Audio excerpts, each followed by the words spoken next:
Welcome to One Word a Day. I'm Sophie, your pilot into the universe of Chinese. Let's continue exploring some look/sound alikes. Okay, this one, it doesn't sound exactly as what we talked about yesterday, which is cai, because cai is the third tone, and this one is cai, the fallen tone, the fourth tone. But it shares a major part of the component, the radical, that came from cai, the third tone, meaning picking from the trees. It came from our, hunter-gatherer age, that lifestyle that you don't have to go to grocery stores. You just go out, hunt, and gather. All right. So now today's picking from trees is paired with a pair of grass. Okay, this grass symbol, 草字头. Instead of trees, we express trees with this trunk and the deeply root, like below the ground part of it. Grass, they're kind of rootless almost. I'm sure they have roots, but their roots, the grass roots, probably was not deeply rooted as the tree's roots. Because trees go tall and much heavier with a trunk, right? It got us this whole highway of water tower going anti-gravity. Versus grass, probably a lot less burden, weight to carry. Therefore, the root was not as a necessity as the tree's root. So here, Chinese symbolize grass without the root part. But we see these leaves and branches, sun-facing, growing up. And grass often came in a cluster because the same type of grass would spread their seed like next to it, or maybe they spread their roots underground and sprouts into new, separate, individual grass plants. All right. So a cluster of rootless plants. That's a Chinese visual definition here of the grass.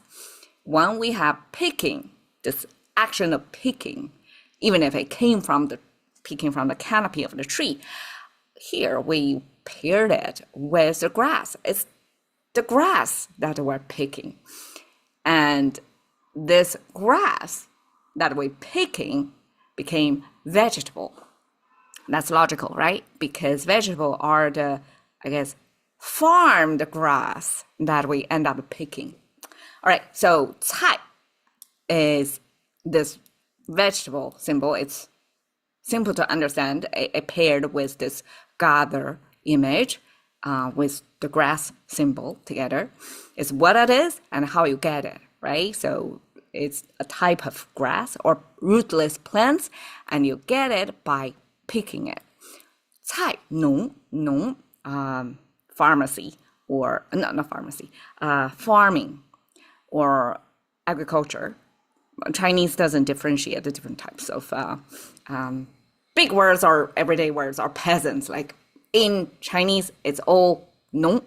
And 农, this is a simplified version of 农. We have traditional 农 would be depicting how exactly farming was carried out, involved with quarry shells put together to kind of raking through the farm field.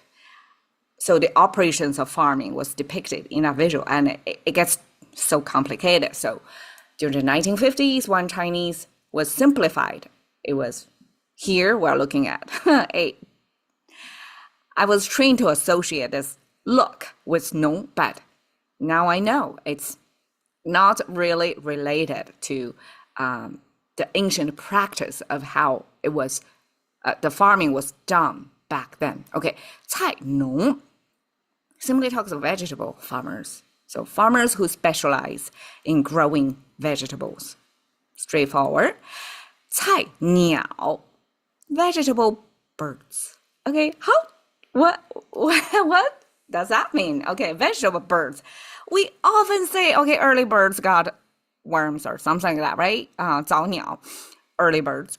Apparently from that phrase, the birds mostly have their diet as worms. But here, vegetable birds. It doesn't talk about birds at all. Here, it's about humans. It basically is an internet term of noobs. So people who are new to something. And there are different explanations of why we pair vegetable with birds to mean a human who is inexperienced, probably clumsy, probably naive. Simply as a newcomer, doesn't have the expertise or respect in the field that newcomer comes into. So this 菜鸟 can come from this 菜 means it's green, it's rootless, it doesn't have deeply rooted network of knowledge or friends or support. It's shallow. It doesn't comes with, I guess, a lot. It doesn't come with even a lot of efforts because to grow a tree, it's multi-year effort, right? To grow vegetable is one season thing. So it doesn't come with a lot of time, efforts, or even value to it. And that paired with 鸟, probably 鸟 is, I guess, a Chinese way sometimes as people's self-referral. We also have 老鸟, like an old bird. It means somebody is an old-timer in doing something who is experienced, probably is almost to the extent of somebody who is kind of bored with this thing. It's such a old bird. It doesn't get excited easily. Versus 菜鸟 is like somebody who is interested, he want to be in here, but who is just bad at it. So that's 菜鸟. Okay, 菜色, vegetable colors. What kind of color would be vegetable colors? It's a description of somebody who doesn't look healthy. Because our circular system sometimes will show on your skin color. If it is kind of pinkish, you have blood, red, well nutritionized, flowing, it's one look. But when you have vegetable colors, because vegetable is kind of a greenish, palish, versus the reddish.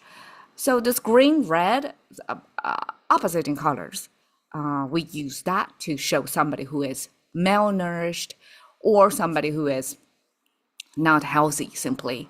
However, there's another less, it's hard to say if it's a less or more commonly used as 菜色, often also kind of similar to 蓝色, like you kind of embarrassed, you don't want to be there, and therefore your face shows a certain color that means you feel out of your place, and this is almost like a 面露难色, like your face shows your own resistance and difficulty in getting into the role of something. So I guess the majority of the meaning of 菜色 is still related to health. How your skin color looks would show quite a bit of how healthy you are. All right, so there we go. 菜. Thank you for your time. See you another day.